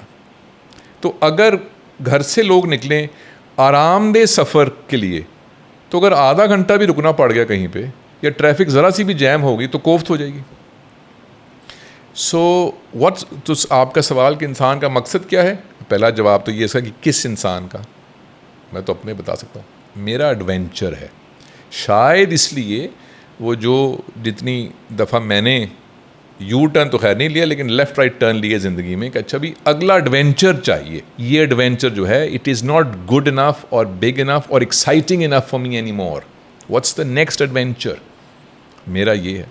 یہ ایک اینک سے اس سوال کا جواب ہے، اور بھی اینکیں ہیں ان سے اور جواب ملتے ہیں. ابھی جو آپ کا وینچر ہے، you are more invested in coaching and training, تو یہ آپ کو کیسا لگ رہا ہے؟ ایکسائٹمنٹ دے رہا ہے؟ کیسا ہے یہ صرف اور اس کا پرپز کیا تھا؟ اس کا مقصد صرف یہ تھا کہ مجھے انٹلیکچوئل ایڈونچر کا شوق ہے. یہ ایڈونچر میں کیسے کروں بھائی؟ بستر پلیٹ کی کتاب پڑھ لوں؟ ہاں دیٹس ناٹ گڈ انف نا یار، ذرا مجھے اور کچھ چاہیے جس سے میں ٹیسٹ ہوتا ہوں. تو ایک شخص آتا ہے میرے پاس اور کہتا ہے کہ میں نے فلاں چیز کرنی ہے، میری پریزنٹیشن ہے مہینے بعد، یا میں نے اچھا گفتگو کرنا سیکھنا ہے، یا میری انگریزی بہتر کرنی ہے میں نے، یا میری بورڈ میٹنگ ہے، بہت اہم بورڈ میٹنگ ہے، سال بعد آتی ہے، اس کے لیے مجھے کوچ کر دیں. And he is a CEO of a company, a big company. اب اس کو کوچ کرنا ہے گدھے کو، تو اب کرو، کیا کرو گے؟ اب وہ کوئی عام آدمی نہیں ہے وہ، اور وہ ان پڑھ بھی نہیں ہے، اور وہ کوئی معمولی سا بی گریڈ طالب علم بھی نہیں ہے، وہ بڑا پہنچا ہوا آدمی ہے. وہ اس سے مراد یہ کہ وہ سیلف میڈ ہے، وہ زمین سے اٹھا ہے اور کئی دہائیوں کی محنت کے بعد وہ ایک بہت بڑی کمپنی کے ٹاپ پوزیشن کے اوپر ہے. تو وہ نہایت قابل آدمی ہے. یہ تو بڑا ایکسائٹنگ. اتنی اکمپلشمنٹس کے بعد جو کوئی ایک خلا رہ گیا اس کو پھر آپ کیسے آئیڈینٹیفائی کرتے ہیں اور کیسے دور کرتے ہیں؟ آپ کے پاس کیا گدر سنگھی؟ یہ تھوڑی بتاؤں گا میں آپ کو، اور یہ تو میری اسٹیٹ، یہ تو میری بزنس سیکرٹ ہے. آپ فارمولا پوچھ رہے ہیں پیپسی کے سی او سے کہ کیا فارمولا ہے پیپسی کا، وہ تھوڑی بتائے گا آپ کو فارمولا، کہے گا بھائی پیپسی پی کے دیکھ لو. اچھا چلیں یہ بتائیں کہ آپ سافٹ اسکلس کے ٹرینر ہیں، ہیومن اسکلز آپ سکھاتے ہیں لوگوں کو. تو میں سمجھتا ہوں کہ ہمارے جو یوتھ ہے اس میں یہ اسکلز جو ہیں ان کی بہت ضرورت ہے اس وقت سیکھنے کی، کیونکہ ہم دیکھتے ہیں کہ بہت اچھے انٹرپرینورس ہیں، بہت اچھی کوڈنگ پروگرامنگ کر لیتے ہیں، لیکن سافٹ اسکلز اتنی اچھی نہیں ہیں. تو اگر آپ ان کو انلسٹ کریں تو وہ کون سی 2 یا 3 ہیومن اسکلز ہیں جو لازمی ہونی چاہیے، مسٹ چاہیے ہر ایک کو؟ میرے خیال میں ہیومن اسکلز سے پہلے ایک اسکل تو نہیں ہے لیکن چلو اسکل کے زمرے میں اس کو ڈال دیتے ہیں، ہونی چاہیے وہ یہ ہے کہ مائنڈ سیٹ سے مراد یہ ہے کہ میں نے کوئی بھی اسکل سیکھنی ہے، اگر میں گھر سے سیکھنے کی نیت سے جاؤں گا تو میں کافی کچھ سیکھ لوں گا، اور اگر میں اپنے اندر لاشعوری طور پہ کچھ سیکھنے نہ جاؤں تو دنیا کا بہترین معلم آ جائے گا، میں کچھ بھی نہیں سیکھوں گا۔ تو اسکل سیکھنے سے پہلے ایک چیز ہے جو کم وقت اندر ایک تالا ہے، اس کو کھولنا بڑا ضروری ہے، اور وہ تو انسان خود ہی کھول سکتا ہے۔ So I think before we embark on a journey to learn any skill, it is what is my mind set. یہ جو کم وقت ہے، یہ انڈا، اس کے انڈے کے اندر کیا کچھ میں نے تالے میں رکھا ہوا ہے بلا وجہ، کیونکہ میں نے سن لی تھی کوئی بات کسی کی، یا ہمارے خاندان میں ایسے ہی ہوتا ہے، یا پھپھی نے ایسے ہی کیا تھا، یا ابو ناراض ہو جائیں گے، پتہ نہیں کیا کچھ ہے جو تالے میں رکھا ہے۔ تو پہلے تو بہت سارے تالے اس میں سے کھولنے والے ہیں۔ ایک تو چاہیے ایموشنل انٹیلیجنس، کہ اس لمحے میں کیسا محسوس کر رہا ہوں، اور میری گفتگو یا میرے وجود یا یہاں جو کچھ ہو رہا ہے اس سے یہ شخص کیسا محسوس کر رہا ہے، اور اس کی اہمیت ہے میری نظر میں۔ یہ it is very important. People will forgive you for what you say, they will not forgive you for how you make them feel۔ اگر جاوید صاحب نے یہ کہا ہوتا کہ ہندوستان بہتر ملک ہے پاکستان سے، تو کوئی ناراض نہ ہوتا ان سے، اس میں کیا بات؟ But that's not the problem. Problem is how we feel about something. That we will not forget. تو یہ تو روزمرہ زندگی میں ایسے ہوتا ہے کہ جب سڑک کے اوپر اگر گاڑی ایسے چھو جائے کسی دوسری گاڑی کو، تو جو شخص اترتا ہے جس کی گاڑی کو پیچھے سے کسی نے مارا ہے، اور وہ اتر کے گفتگو ملائمت سے شروع کرے، اور جو پیچھے والا ہے وہ بھی ملائمت سے گفتگو کرے، تو کوئی جھگڑا نہیں ہوگا۔ پہلا جو رد عمل ہوتا ہے ان دونوں حضرات کا عام طور سے، اس میں ایک ڈسڈین، ایک بدتمیزی، ایک بدذوقی، ایک ناراضگی کا عنصر ہوتا ہے۔ So it is not the car. تو 5 منٹ کے بعد گاڑی کو تو کچھ بھی نہیں ہوا، وہ بمپر کو کچھ ایسے سا ہوا تھا، یہ تو کچھ بھی نہیں ہے، لیکن وہاں پہ کیوں گتھم گتھا ہو گیا بھائی؟ Because it is how they are making each other feel. So ایک تو ای آئی از ویری امپورٹنٹ، اور دوسری کمیونیکیشن۔ اس سے مراد یہ ہے کہ میرے ذہن میں جو کچھ بھی ہے میرے پیچھے اندر خانے میں، میرے ظلمت خانے میں پیچھے، مجھے یہ بیان تو کرنا ہے، تو میں اس کو پر اثر اور پر تاثیر طریقے سے کیسے بیان کروں، اور میں یہ نہ کہوں کہ وہ اصل میں راشد یار، وہ اصل میں نا زندگی کا مقصد یہ ہے کہ بس یار بس زندگی میں سر مزہ بڑا ہے۔ ارے کچھ بیان تو کرو یار، ہے نا پیچھے کچھ، اس کو کچھ بیان، کہ جیسے ایک پتھر ہے اور وہ تصور ہے، لیکن جب وہ یہاں سے ہو کر یہاں آیا تو لگا کہ جیسے بیچ میں کسی سنگ تراش نے اس کو ایسے مجسمہ بنا کے آگے رکھ دیا۔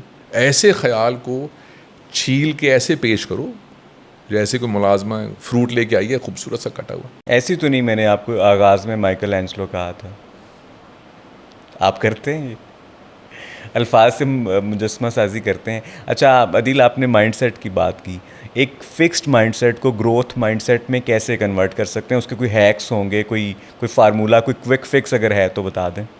اس کا ایک فارمولہ ہے بڑا مؤثر، وہ یہ ہے کہ 16 دفعہ 4:26 پہ ایک سخت دیوار سے زور زور سے سر ماریں جب تک کہ یہاں سے خون کے فوارے نہ چھوٹیں۔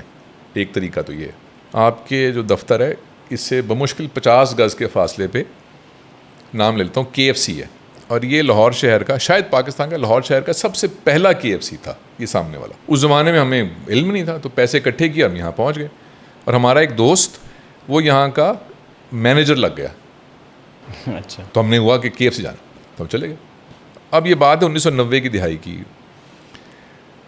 اب ہم پینڈو غریب اٹھے ہوئے، تو وہاں ہم گئے، ہمیں کہا اچھا بھائی زنگر تو تھا ہی نہیں، تو ایک چکن پیس دے دیں، تو مجھے بریسٹ پیس چاہیے۔ میں نے اس سے کہا کسی دوست نے، انہوں نے کہا نہیں، جب ایک لیتے ہیں تو وہ ایک آپ کو لیگ دیتے ہیں، جب 2 لیں گے تو دوسرا بریسٹ۔ ارے یار یہ کیا بات ہوئی؟ تو ایک بحث ہوگی۔ یہ بات ہے 1990 کی دہائی کی۔ اس بات کو 25-30 برس ہو گئے۔ میں کئی مہینوں سے ایک ریسٹورنٹ جاتا ہوں، کسی ایک مال میں وہ ہے، ان کا مینیو تقریباً ایسا ہی ہے جیسے ان کا ہے، مجھے پسند ہے، تو میں ان سے ہمیشہ 2 پیس منگاتا ہوں، کیونکہ میں نے اس میں سے ایک ہی کھانا ہوتا ہے، اور وہ بریسٹ پیس ہے۔ اور میرے ذہن میں یہ تھا کہ یہ ایک پیس تو بریسٹ دیتے ہی نہیں ہیں، ان سے تو میں نے کبھی پوچھا بھی نہیں۔ میں 25 سال پہلے جو ہوا تھا میں اسی کو دہرا رہا تھا، تو مجھ سے ایک ویٹر نے کہا کہ سر آپ کھاتے تو ایک ہی ہیں، تو اب 2 کیوں منگاتے ہیں ہر دفعہ؟ میں نے کہا آپ لوگ ایک بریسٹ پیس دیتے نہیں ہیں. اس نے کہا آپ سے کس نے کہہ دیا؟ ہم تو ایک دے دیتے ہیں breast piece. Can you imagine something that happened to me 25 years ago? I carried that in another unconnected restaurant, thinking کہ دنیا میں ہر ریسٹورینٹ جب ایک چکن پیس مانگیں گے تو وہ بریسٹ نہیں دیں گے. یہ کیسے میں نے سوچ لیا بھائی؟ میں چونک گیا اس بات کے اوپر کہ اگر میرا اس بارے میں یہ مائنڈ سیٹ ہے جو مجھے اندازہ نہیں ہے تو کتنی چیزوں کے بارے میں میں ایسی حرکتیں کرتا ہوں گا. میری رائے کسی چیز کے بارے میں, میری پسند ناپسند, جو پتہ نہیں کیسے بس ایک بین پھنس گئی. ارے تو یہ جو اس کو اتارنا ہے کہ ارے اب ڈفرینٹ لگ رہا ہے سارا کچھ, کافی فرق ہے یار. یہ ہے مائنڈ سیٹ. گروتھ سے مراد محض یہ ہے کہ کچھ اور آگے بھی ہے, اس کے آگے جا کے دیکھتے ہیں, کچھ ایسا ٹرائی کرتے ہیں, کامیابی ہوگی ناکامی ہوگی, اچھا ہوگا, ایک اور کر کے دیکھتے ہیں, ایک اور I might be wrong, I try this, I try that. یہ ہے گروتھ مائنڈ سیٹ. تو مائنڈ سیٹ بھی ایک طرح کی کمیونیکیشن ہی ہے جو کہ آپ اپنے آپ سے کرتے ہیں. تو کمیونیکیشن سکلز بہت امپورٹنٹ ہیں. ایبسلیوٹلی. اور یہاں پر میں آپ سے چاہوں گا کہ کمیونیکیشن سکلز تو ایک چیز ہے, اس کو کیسے امپروو کریں, اور ایک ہماری دکھتی رگ ہماری قوم کے بہت سارے لوگوں کی انگریزی بھی ہے, اس کمپلیکس سے کیسے باہر آئیں. انگریزی اگر آج کے دور کی ضرورت ہے, اگر خاص طور پہ اگر آپ ٹیک انڈسٹری میں ہیں تو وہاں پر بھی آپ کو کلائنٹ سے ڈیل کرنا ہے یا تو اس کی ضرورت ہے. تو کمیونیکیشن سکلز پہلا سوال, اور اس میں پھر اگر انگریزی کی اگر ہم بات کریں, اسپوکن انگلش کی, تو وہ آپ کیا ٹپس دیں گے یا بتائیں گے طریقے جس سے ہمارے دیکھنے سننے والے ان دونوں چیزوں کو امپروو کر سکتے ہیں؟ اچھا, ایک کمپلیکس ہونا اور چیز ہے اور کسی چیز کو سیکھنا اور چیز ہے. تو جو کمپلیکس ہے ہمیں, جو آپ نے کہا, اس میں سے کیسے نکلیں, جس کو احساس کمتری کہہ لیں کہ بھئی انگریزی بولنی چاہیے ورنہ خدا جانے کیا ہو جائے گا, وہ بالکل فرق چیز ہے. میں نے بہت سال پہلے یہ طے کیا تھا کہ میں کبھی کسی انٹرویو میں اور کبھی اسٹیج کے اوپر کسی ایونٹ میں, ماں سوائے ایک آدھ جملے کے, میں کبھی انگریزی نہیں بولوں گا. میں اردو ہی بولوں گا, چاہے وہ جگہ کتنی ہی انگریزانہ کیوں نہ ہو. اور اگر ان کی ریکوائرمنٹ یہ ہے کہ صرف انگریزی ہی بولنی ہے تو وہ پھر جگہ انگریزوں کی ہو تو میں بولوں گا. میں اس بات کو سر کا تاج بنا کے کہیں جاؤں گا جب بھی کہ میں اردو بولتا ہوں. ہاں, اب اگر 2-4 دوست انگریزی بول رہے ہیں دیٹس فائن. سو مجھے بھی زور لگا اس چیز میں کہ میں اپنے اندر اور دوسرے کے سامنے اپنے آپ کو اعلیٰ اور عرفہ محسوس نہ کروں اس بنیاد پہ کہ اس کو انگریزی آتی ہے کہ نہیں آتی. ارے بھائی یہ کیا فضول سی بات ہے بھائی. فرانس میں کس کو انگریزی آتی ہے, یا اسپین میں, یا رشیا میں, یا ٹرکی میں, یا یوگینڈا میں, وٹ ڈز اٹ میٹر. لیکن ہمیں ایک بیماری ہے, باہر وہ ایک اور گفتگو ہے. بہتر کیسے کیا جائے, بے شمار چیزیں ہیں اس کی, ایک ہی بتا دیتا ہوں آپ کو. سب سے پہلا کام یہ ہے کہ آپ نے جو بات شروع میں کی تھی, ریکارڈ ہوئی کہ نہیں ہوئی مجھے یاد نہیں, کہ طارق عزیز صاحب نے کہا تھا کہ جو مائک ہے یہ ایک ایسی جگہ ہے کہ جہاں پہ ایک ذمہ داری محسوس کریں. یہ کوئی کھلونا نہیں ہے بھائی, جیسے بندوق جو ہے یہ کھلونا نہیں ہے بھائی, احتیاط سے رکھو, چوٹ لگے گی کسی کو. اسی طرح کمیونیکیشن یا لفظ جو ہیں ان میں احتیاط برتنی چاہیے, یہ بے احتیاطی کی چیز نہیں ہے. تو جس دن آپ یہ طے کر لیں گے کہ ہاں میری گفتگو جو ہے نا اس میں احتیاط برتوں گا, تو آپ کی کمیونیکیشن اسی لمحے 50% بہتر ہو جائے گی, اسی لمحے. اور یہ مائنڈ سیٹ کا شفٹ ہے اور کچھ بھی نہیں ہے. آپ کو نہ کوئی ٹیچر چاہیے, نہ کوئی کتابیں چاہیے. آپ نے مائنڈ سیٹ شفٹ کرنا ہے کہ آج سے, جیسے کہتے ہیں نا کبھی کبھی ساتھی کہ بس آج سے میں نے سگریٹ نہیں پینا, یا آج سے کولا ڈرنکس بند, بس بند کرتے ہیں لوگ ایسے, میں نے بھی ایسے کیا تھا. سو جس لمحے آپ نے طے کیا کہ میری گفتگو اب لاپرواہی سے نہیں ہوگی, یہ ایسے ہے کہ جیسے غریب مزدور پورا دن کام کر کے اس کو اجرت ملے اور جو ہو اس کو وہ گھر لے کر آئے, تو وہ کیسے لے کر آئے گا, احتیاط سے لائے گا. وہ دن بھر کام کیا بھیا, اس کو استعمال کرنا ہے, بچے کا دودھ آنا ہے, اس سے نہ بھی آنا, میری محنت کی ہے, پسینے کی مہک آ رہی اس میں سے. تو گفتگو ایسے کریں, سنیں بھی ایسے. ان لوگوں سے کم ملنا شروع کر دیں کہ جو لاپرواہی کرتے ہیں گفتگو کے معاملے میں, آدھی بہتر ہو جائے گی. دوسری آدھی کیسے, انگریزی میں اس لیے لفظ ہے, اردو میں نہیں ہے, وچ مینس سلو ڈاؤن. تو آہستہ ہو جائیں, ٹھہراؤ. ٹھہراؤ تو طبیعت کا بھی ہے جو بہت ہی مشکل ہے. لیکن جیسے ہی آپ نے وقت کی رفتار اپنی گرفت میں کی اور اس کا گلا گھونٹنا شروع کیا, ایک دم دیکھیں گے آپ کہ دنیا کی رفتار آہستہ ہو جائے گی. ارے ارے ارے, تو میں کیوں تیز تیز بھاگ رہا تھا. ایک ٹرین بھاگ رہی ہے, بہت سی ٹرینز بھاگ رہی ہیں, اور میں بھی ایک اندھا دھند بھاگتا جا رہا ہوں. کہاں بھاگ رہے بھیا, تھک بھی رہا ہوں, نظر بھی کچھ نہیں آ رہا, پسینے چھوٹ رہے ہیں, سانس چڑھا ہوا ہے. جا کہاں رہے ہو, سوچا ہی نہیں. سبھی بھاگ رہے ہیں, ہم بھی بھاگ رہے ہیں. ارے تو رک کے دیکھو, تو لفظ آنا شروع ہو جائیں گے ذہن میں, جملے بننا شروع ہو جائیں گے. ایسا کوئی احساس اٹھے گا ذہن میں جس کا جملہ نہیں بن پا رہا, لیکن احساس تو ہے. فیض کا ایک مصرع ہے کہ آج شب دل کے قریب کوئی نہیں ہے, تو کچھ ایسا ہوگا کہ کوئی بھی نہیں ہوگا. رے اس سے بہتر ہو جائے گی کمیونیکیشن. تو یہ دو اچھے, اور بھی ہیں, یہ بھی ہیں, ایسے کئی اور بھی افسوں ہوں گے. تو یہ دو احتیاط برتیں, آپ برتتے ہیں بہت احتیاط, اور ذرا ٹھہراؤ, رک جائیں. اور چونکہ ہر کوئی بھاگ رہا ہوتا ہے تو اس کو انگریزی میں کہتے ہیں بروکن ونڈو. ایک کانسیپٹ ہے, سڑکوں پہ بہت ہوتا ہے کہ اشارے پہ کھڑے میں, اشارہ لال ہے اور کوئی آس پاس کوئی نہیں ہے, اور 5-6 گاڑیاں کھڑی ہیں. پہلی گاڑی جب اشارہ کاٹے گی نا, تو اس بات کا امکان زیادہ ہے کہ دوسری بھی کاٹ لے گی, اور اس کا زیادہ ہے کہ تیسری بھی کاٹ لے گی. تو دیکھا دیکھی میں یہ کرتے ہیں لوگ. تو آپ کسی عمارت میں جائیں جس میں 100 شیشے جڑے ہوئے ہوں اور 99 ٹوٹے ہوئے ہوں اور ایک پتھر پڑا ہو, تو جو گزرے گا نا وہاں سے, اس بات کا امکان بہت زیادہ ہے کہ وہ والا توڑ دے گا. اور ایک عمارت ہے اس کا کوئی شیشہ نہیں ٹوٹا ہوا, پہلا توڑنا ہے وہی والا, تو اس کا امکان بہت کم ہے کوئی توڑے گا اس کو. تو جب آپ کے آس پاس کے لوگ ایک ہابڑے میں ہوتے ہیں نا, ایک بھونچال آیا ہوا ہے جلدی اور تیزی کا, تو اس میں آپ کا بھی جو بہہ جانا ہے نا, وہ ایک قدرتی بات ہے. اوے روک لیں اپنے آپ کو کہ آپ جاؤ, میں تو یہی ہوں, میں تو نہیں جا رہا جلدی. اور یہ جو سلو ڈاؤن ہونے کی آپ نے بات کی کمیونیکیشن سکلز میں عدیل, یہ بیسیکلی آپ نے آواز کی پچ بھی کم کرنی ہے اور اس کی رفتار بھی کم کرنی ہے, اس کو سلو ڈاؤن بھی کرنا ہے, یعنی کہ اس کی جو لاؤڈنیس ہے وہ بھی کم کرنی ہے اور اس کی رفتار بھی کم کرنی ہے. میرے خیال میں یہ تو پرفارمنس کی بات کر رہے ہیں آپ, کہ پرفارم اگر میں کر رہا ہوں ایک لحاظ, جب گفتگو ہے یہ پرفارمنس ہی ہے نا, I am performing right now, تو وہ تو ایک ایکٹنگ کے زمرے میں آ جائے گی بات کہ میں اپنی آواز کو ایسے کروں. اس کی بات نہیں میں کر رہا, صرف ذہن کو آہستہ کر دیں کہ اب میں نے جو بھی لفظ ادا کرنا ہے وہ سوچ کے, پرکھ کے, اس کے بعد ادا کر رہا ہوں میں, بغیر سوچے سمجھے. بچہ جو ہے اس کے ہاتھ میں ایک ٹرے ہے, اس پہ گلاس پڑے بہت سارے, وہ بھاگتا ہوا جائے گا لے کے, یا بالکل دھیان سے ایک ایک قدم اٹھاتا ہوا جائے گا مہمانوں تک. تو اگر وہ آرام سے جائے گا تو سارے گلاس بالکل آرام سے پہنچ جائیں گے مہمانوں تک, اور وہ بھاگتا ہوا جائے گا شاید تب بھی پہنچ جائیں, لیکن گرنے کا امکان بہت زیادہ ہے. تو اگر وہ ہر دفعہ ہی بھاگتا ہے تو 10 میں سے 8 دفعہ تو گلاس گریں گے, اور اگر وہ ہر دفعہ احتیاط سے جاتا ہے تو شاذ و نادر ہی کبھی گلاس گرے گا. تو چلنے کا طریقہ یا بولنے کا طریقہ وہ ہے کہ وہ سوچ, سلو ڈاؤن. کیا کریٹیوٹی اور محبت کی کوئی عمر ہوتی ہے؟ ہرگز نہیں. میں تو کہتا ہوں کسی بھی چیز کی عمر نہیں ہوتی. کھیل کی کوئی عمر ہوتی ہے کیا؟ شادی کی عمر ہوتی ہے کیا؟ عشق کی عمر ہوتی ہے کیا؟ کچھ سیکھنے کی کچھ عمر ہوتی ہے کیا؟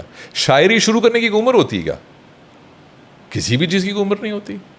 آپ شعر کہتے بھی ہیں, کچھ سنائیں گے؟ سوال ہی پیدا نہیں ہوتا. سوال ہی پیدا نہیں ہوتا.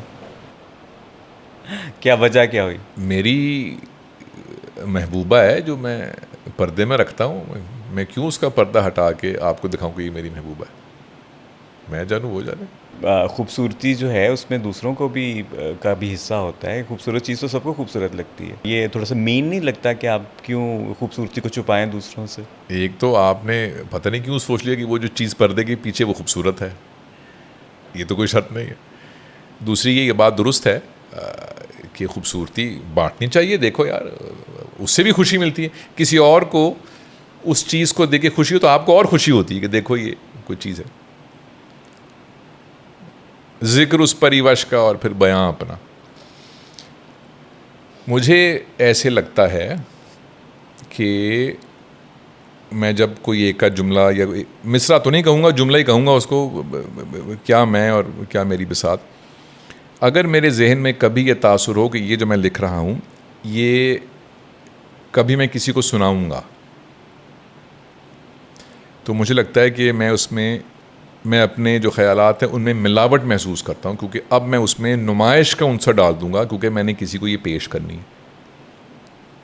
اور جب مجھے معلوم ہو, جو ہمیشہ ہی ہوتا ہے, کہ یہ کسی کو نہیں, میں نے this will never see the day of light اور لائٹ آف ڈے, اور یہ کاغذ پہ ہی رہے گی, شاید میں کاغذ پھاڑ کے ردی میں پھینک دوں, شاید میں کاغذ فائل میں لگا لوں, لیکن یہ میرے جیتے جی یہ کسی تک نہیں پہنچے گی. تو مجھے لگتا ہے کہ اب اس میں جو کچھ میں ڈال رہا ہوں یہ پاکیزہ خالص چیز ہے, یہ خالص ہے, مجھے ایسے لگتا ہے. تو بیسیکلی آج کے اس کمرشل دور میں یہ بہت مشکل ہو گیا ہوا ہے, تو اس لیے آپ نے یہ کیا ہے کہ آپ کا جو تخلیقی کام ہے وہ خالص رہے, اس کو آپ بازار کی چیز نہ بنائیں. ہاں, میں چاہتا ہی نہیں ہوں کہ نمائش ہو اس کی. میں نے کئی سال پیانو بھی سیکھا ہے, تو میں نے آج تک اس کی کوئی ویڈیو نہیں بنائی. پیانو آپ سکھاتے بھی ہیں بچوں کو؟ سکھاتا تھا, اب آج کل نہیں سکھا رہا, لیکن سکھاتا بھی تھا. تو کچھ چیزیں میرے لیے تو ہیں ایسی, لوگوں کے لیے ہوتی ہی نہیں ہوتی ہیں, جو بالکل ہی پرائیویٹ ہوتی ہیں, تو ان کو پرائیویٹ ہی رہنے دیں ان کو. تو میرے لیے یہ پرائیویٹ ہے. فیض صاحب کا کوئی کلام جو آپ کے دل کے بہت قریب ہو؟ پوری کتاب فیض صاحب. کچھ ابھی جو مختصر وقت میں آپ ہمارے جو ویورز ہیں ان کو سنا سکیں. کوئی فرمائش کر دیں تو مجھے آسانی ہو جائے گی. میں آپ کی چوائس سے سننا چاہ رہا ہوں. لیں 3 شعر سن لیں. جی. ہم پر تمہاری چاہ کا الزام ہی تو ہے, دشنام تو نہیں ہے, یہ اکرام ہی تو ہے.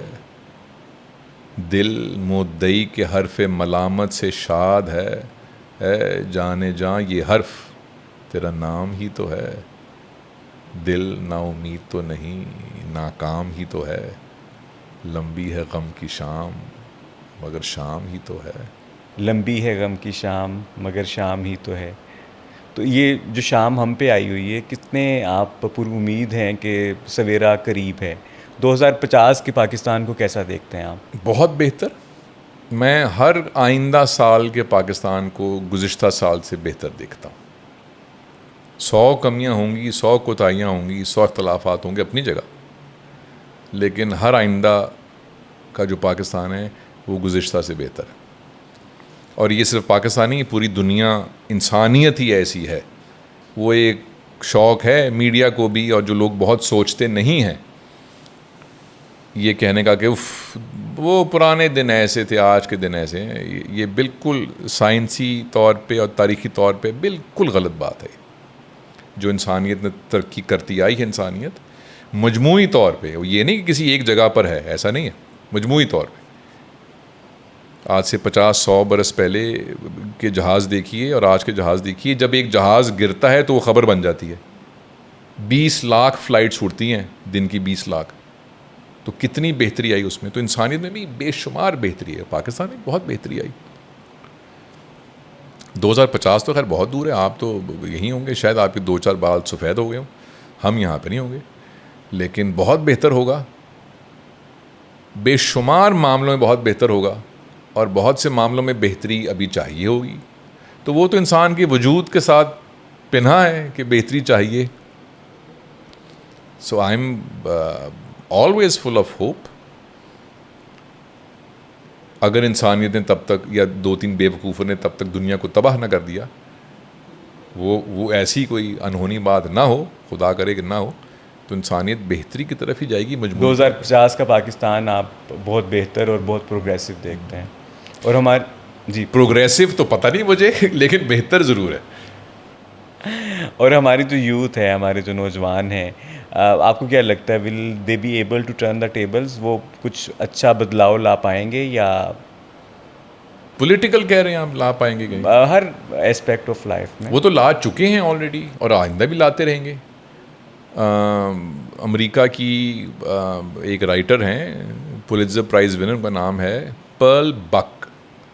ان کی ایک کوٹیشن بڑی زبردست ہے نوجوانوں کے بارے میں, اور وہ کوٹیشن یہ ہے کہ the young are not prudent enough and therefore they attempt and achieve the impossible generation after generation. تو نوجوان نسل کو عقل نہیں آئے گی, اس لیے یہ ناممکن کر پائیں گے نسل در نسل. تو ابھی تو 2025 ہے, تو آئندہ سال اور اس کے اگلے سال اور اس کے اگلے سال, تو جو نوجوان اب تک کرتے آئے ہیں آئندہ بھی کرتے آئیں گے. اور ابھی تو ٹیکنالوجی شروع ہوئی ہے دنیا میں, ابھی تو صرف سمجھیں کہ الف بے پہ ہے ٹیکنالوجی, تو نوجوانوں کی ہی چیز ہے نا, وہ بڈھوں کی چیز تو نہیں ہے technology. So they can do wonders with technology. Human intelligence کو کتنا خطرہ ہے آرٹیفیشیل انٹیلیجنس سے؟ آپ کیا سمجھتے ہیں کہ کریٹیوٹی پہ کیا امپیکٹ ہوگا آرٹیفیشیل انٹیلیجنس کا؟ کریٹیوٹی کم ہوتی چلی جائے گی, کریٹیو کام بھی آرٹیفیشیل انٹیلیجنس یا مصنوعی ذہانت کرے گی, یا آپ کیا مستقبل دیکھتے ہیں کریٹیوٹی کا فیوچر میں آرٹیفیشیل انٹیلیجنس کے آنے کے بعد؟ ایک تو دنیا میں کسی کو علم نہیں یہ کہاں جائے گی اے آئی, لیکن ایکسپرٹس کا یہ خیال ہے کہ کوئی فکر ہمیں نہیں ہے مجموعی طور پہ اے آئی کی, اس کی کوئی فکر کی ضرورت نہیں ہمیں. ہاں اس کو تھوڑا سیدھا رکھنے کی ضرورت ہوگی, وہ تو ارتقائی طور پہ ٹھیک کر دیں گے اس کو, لیکن فکر کی کوئی بات نہیں ہے. وی ول آلویز کنٹرول اے آئی. اور جو کریٹیوٹی کی بات ہے, آلریڈی آپ نے دیکھا کہ کچھ عرصہ پہلے جب اے آئی کی امیجز آئے تھے تو ایک تہلکہ تھا, اب نو بڈی کیئرز کہ اچھا یہ تو اے آئی سے بنا ہوا ہے یار, او یہ اے آئی کی بنی ویڈیو ہے. We don't really care. اور ابھی تو وقت ہی کوئی نہیں ہوا. مجھے یاد ہے 1980 کی دہائی میں, یا ہاں 80 کی دہائی تھی, جب الیکٹرک کی بورڈز آئے تھے رولینڈ کے اور کارگ کے اور کیسیو کے, اور اس وقت یہ تاثر تھا کہ ارے ایک ہی کی بورڈ میں 100 طرح کے سازندے بیٹھے ہوئے ہیں, تو وائلنس بھی اس میں ہے, اسٹرنگز بھی اس میں ہیں, فلوٹ بھی اس میں ہے, طبلہ بھی اس میں ہے, ارے تو یعنی ختم ہو گئے سازندے دنیا سے. 5 7 10 سال لگے, کی بورڈ اب کوئی بجاتا نہیں ہے, یا جو بجاتے ہیں, لیکن جو سازندے تھے, جو انسٹرومنٹلسٹ ہیں, وہ Berlin harmonic orchestra, London harmonic orchestra, وہ آرکیسٹرا, ہندوستان کا آرکیسٹرا, فلاں کا آرکیسٹرا, ہمارے لائیو میوزیشنز وہ وہیں کے وہیں ہیں, وہ کہیں نہیں جاتے. سو جو کریٹیوٹی ہے یہ ایسی چیز ہے, بالآخر کریٹیوٹی نے دل کو چھونا ہوتا ہے, بالآخر یہ کام ہے نا کریٹیوٹی کا. تو اگر دل کو وہ نہ چھوئے تو میں کیا کروں بھائی, پھر میں کیا کروں گا؟ وہ آپ مائیکل اینجلو کر رہے ہیں, تو وہ اگر ڈیوڈ کا مجسمہ یا سسٹین چیپل کی چھت میرے دل کو نہیں چھوتی تو وہ کس کام کا ہے؟ اور چھوئے گی وہ کب؟ جب مجھے پہلی چیز یہ پتہ ہوگی یار یہ کمبخت کسی نے ہاتھ سے بنایا ہے, یہ کسی انسان نے بنایا ہے. تو اگر مجھے وہ کہے کہ یار مشین نے بنایا ہے, تو بھائی وہ تاج محل بھی کھڑا کر دے, مشین نے کیا ہے, اچھا نہیں ہینڈ میڈ چاہیے مجھے. تو اس لیے وہ جو کریٹیوٹی ہے اس میں جو وہ حساسیت ہے جو انسان نے ڈالنی ہے اس میں روح, اس کی قیمت بڑھتی چلی جائے گی. اور صرف اس لیے کہ ایک اے آئی کی مشین یہ کر سکتی ہے اور اس نے مشین بنا دی ہے, ارے تو وہ تو ایک کوکا کولا کی بوتل بن گئی نا, کہ ہزاروں طرح کی بوتلیں ایک جیسی یار, کوئی بھی لے لو یار. تو آپ کہہ رہے ہیں کریٹیوٹی کو اور ہیومن انٹیلیجنس کو آرٹیفیشیل انٹیلیجنس سے قطعاً کوئی خطرہ نہیں ہے. کریکٹ. آپ نے مستقبل قریب میں شاید ہو, لیکن ہم اس کو پکڑ لیں گے. آپ نے کریٹیوٹی میں حساسیت کی بات کی. کریٹیو لوگ بائی ڈیفالٹ حساس ہوتے ہیں, تو ایک حساس آدمی کے لیے جو معاشرہ اب ہمارا بن گیا ہے انتہائی پولرائزڈ اور جس میں عدم برداشت ہے, اس میں حساس لوگوں کا جینا کیسا ہے؟ بہت مشکل. ان کے لیے میری تجویز ہے کہ میری طرح گوشہ نشین ہو جائیں اور لوگوں سے ملنا بند کر دیں, اور کبھی اگر کوئی بہت ہی محبت سے بلائے پوڈ کاسٹ پہ تو آ جائیں, ورنہ اس پہ بھی نہ آئیں, یہ کریں. وہ یہ ایکچولی کریٹیوٹی کا کوئی بہت گہرا تعلق حساسیت سے نہیں ہے. انسینسٹیو لوگ بھی کریٹیو ہو سکتے ہیں, وہ بھی ہو سکتے ہیں, they can be creative. سو دنیا کا ہر اچھا سنگر یا اچھا ایکٹر یا اچھا رائٹر یا اچھا پینٹر سینسٹیو تو نہیں ہے. ایک تو دنیا کا ہر شخص تقریباً سینسٹیو ہی ہوتا ہے, کہیں نہ کہیں کچھ زیادہ ہوتے ہیں کچھ کم ہوتے ہیں, لیکن کوئی پیمانہ تو نہیں ہے کہ اچھا آپ کی کریٹیوٹی اتنی ہے اور حساسیت اتنی ہے تو اب we don't really know the connection between sensitivity and creativity. We can't really measure directly proportion نہیں ہے. I don't think so. I don't think it's measurable. Okay. You know, تو اتنا بڑا. لیکن ہم نے عدیل دیکھا ہے کہ جتنا کسی بھی آرٹسٹ کی زندگی میں کوئی بڑا واقعہ ہوا ہوتا ہے وہ اس کا فن اتنا گہرا ہوتا چلا جاتا ہے. That's true. مطلب اگر ڈھاکہ فال نہ ہوتا تو اس ایرا کے جتنے بڑے بڑے ادبی کام کیے لوگوں نے شاید وہ نہ کر پاتے. یہ بالکل پاسبل ہے. تو حساسیت ہوتی ہے تو وہ اس کو اس انداز سے محسوس کرتے ہیں اور پھر فن کو تخلیق کرتے ہیں. یہ بالکل صحیح بات ہے کہ ایکسپیرینسز بہت زیادہ شیپ کرتے ہیں آپ کی کریٹیوٹی کو. یہ بالکل درست بات ہے. شخصی یا فرد کی سطح پہ اس شخص کا حساس ہونا شرط ہے کہ نہیں, آئی ڈونٹ نو. مجھے یہ پتہ ہے کہ فیض صاحب نہایت حساس شخص تھے, یہ درست بات ہے. لیکن یہ ممکن ہے کوئی شخص بہت حساس نہ ہو اور تخلیقی صلاحیت اس میں ہو, یہ ممکن ہے. We don't know. لیکن حساس نہ ہوتے ہوئے اگر کوئی تخلیقی کام کرتا بھی ہے تو وہ کسی کے دل کو کیسے چھو سکتا ہے؟ اگر اس نے اس کو خود ہی محسوس نہیں کیا تو اس کا عشر اشیر بھی کیسے پہنچے گا کسی کو؟ درست ہے. مجھے اندیشہ ہے کہ آپ حساسیت کو سیاہ و سفید کر رہے ہیں کہ یا ہے یا نہیں ہے, یا لائٹ آن ہے یا لائٹ آف ہے. بھائی وہ ایک اسپیکٹرم کے اوپر ہے نا, اسپیکٹرم کے اوپر ہے کہ کسی معاملے میں کوئی شخص بہت حساس ہے. ممکن ہے کہ وہ صرف اپنے آرٹ کے معاملے میں حساس ہو اور اس کے باہر حساس نہ ہو دنیا میں. یہ ممکن ہے. بہت سارے ایسے شاعر ہیں جن سے آپ ملیں تو آپ حیران ہوتے ہیں کہ یار یہ ایسا شخص شاعری کیسے کرتا ہے, یار یہ کون آدمی ہے, مطلب اس کو کیسے اللہ نے عطا کر دیا. لیکن وہ جب لکھتا ہے کوئی بات, ارے ایسی باریک بات ہوتی ہے کہ آپ حیران رہ جاتے ہیں, کیونکہ اس کی جو حساسیت ہے وہ اسی پیرائے کے اندر ہے, اس کے باہر وہ نہیں ہے. That's possible. اور یہ بالکل درست بات ہے کہ ایونٹس بہت شیپ کرتے ہیں. وہ بیسکلی تو انوائرمنٹ ہی ہو گئی نا ایک اور جتنی بڑھ جاتی ہے انسان کی حساسیت, جیسے فیض صاحب کی تھی اور لوگوں کی, جن کی نظر پھر اپنے آس پاس نہیں رہتی, ان کی نظر جو ہے وہ دنیا تک پھیل جاتی ہے. دنیا کے کسی گوشے میں کوئی بھی ظلم ہو رہا ہے تو وہ اس جو چبھن ہے اس کی وہاں سے محسوس کر لیتے ہیں. وہ تو بہت ہی بڑا کام ہے کرنا. عدیل ہاشمی کی نظر میں کامیابی کیا ہے؟ What is success? جب میں صبح اٹھوں اور مسکراؤں. What is life? How do you define life? زندگی خواہ کچھ بھی دکھائے, یہ طے ہے کہ یہ بڑی خوب شے ہے.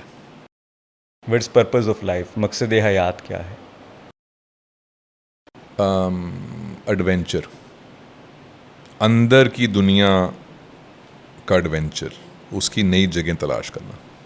How do you define happiness? یہ بھی ایک اسکل ہے جو سیکھی جا سکتی ہے یا یہ بائی پروڈکٹ ہے کسی اور چیز کا؟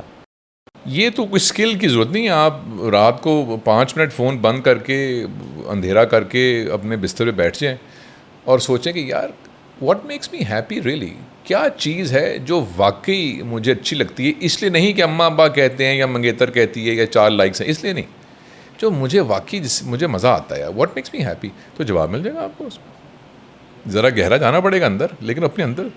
تو اس کو کوئی سیکھنے ویکھنے کی تھوڑی ضرورت ہے. اس کو اپنی پسندیدہ 3 کتابوں کے نام بتا دیجیے. بے شمار ہیں. نسخہ ہائے وفا, شفیق الرحمان کی ساری کتابیں, سیپینز بھی اچھی کتاب تھی. میہالی کی ایک کتاب ہے flu the psychology of optimal experience, بہت اچھی تھی. پاکستان اور ہندوستان کی تقسیم کے اوپر شاید بہترین کتاب Freedom at Midnight. Freedom at Midnight. Towards the end of this conversation کوئی میسج دینا چاہیں ہمارے سننے دیکھنے والوں کو, کوئی پیغام؟ ایک جملہ میں نے سنا, اس نے میری زندگی تباہ کر دی. تو میں آگے پہنچاتا ہوں, شاید ان میں سے بھی کسی کی زندگی تباہ ہو جائے.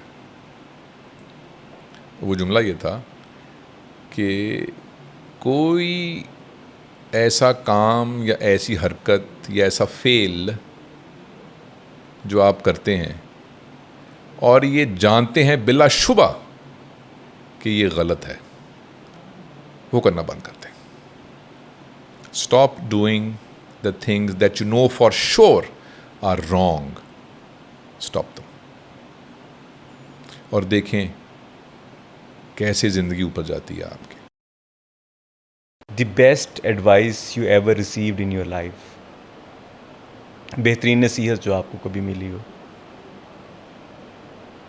دے تو دی میں نے. یہی تھی. تھنگز یو نو ناؤ, ابھی جو آپ کا ایکسپوئر ہے اور جو کچھ آپ کے پاس ابھی گیان ہے, اس کے ساتھ آپ 20 سال والے عدیل ہاشمی کے پاس جائیں تو اس کو کیا مشورہ دیں گے؟ اللہ اکبر. خیر, بڑا نہیں ہونا منڈیا, وڈا نہ ہوئی. میں اس سے کہتا کہ جو جذباتی ابال ہے جہاں جہاں پہ جس معاملے میں, ادھر توجہ کم کرو. اس میں سے بہت زیادہ چیزیں ایسی ہیں جو جھوٹ ہیں. تو وقت, توانائی, پیسہ, اپنی زندگی, صحت خراب مت کرنا, یہ جو سارا کچھ ہے, یہ اس میں سے بہت کچھ جھوٹ ہے. کہیں اور توجہ کرو, وہ ہے اصل چیز. اور وہ کہیں اور کیا ہے؟ تو خود ہے خار و زبوں حرص و آز دنیا میں, ملے گا تجھ کو کہاں جو جہاں ہے پوشیدہ. تو وہ پوشیدہ ہے وہ. تو جب تک خار و زبوں ہیں تب تک تو وہ نہیں ملے گا, اس کے بعد مل جائے گا وہ جس کی پردہ داری ہے. بہت شکریہ آپ کے وقت کا. آپ دیکھ رہے تھے podcast live with purpose. میں ہوں آپ کا میزبان راشد محمود. آج کی ایپیسوڈ آپ کو کیسی لگی ہمیں کومنٹ سیکشن میں ضرور بتائیے گا. اگر کوئی سوال ہو آپ وہ بھی شیئر کر سکتے ہیں. اگر کوئی گیسٹ سجیشن ہو آئندہ ہم کن مہمانوں کے ساتھ بیٹھیں وہ بھی آپ کومنٹ سیکشن میں بتا سکتے ہیں. Thank you so very much. اللہ حافظ.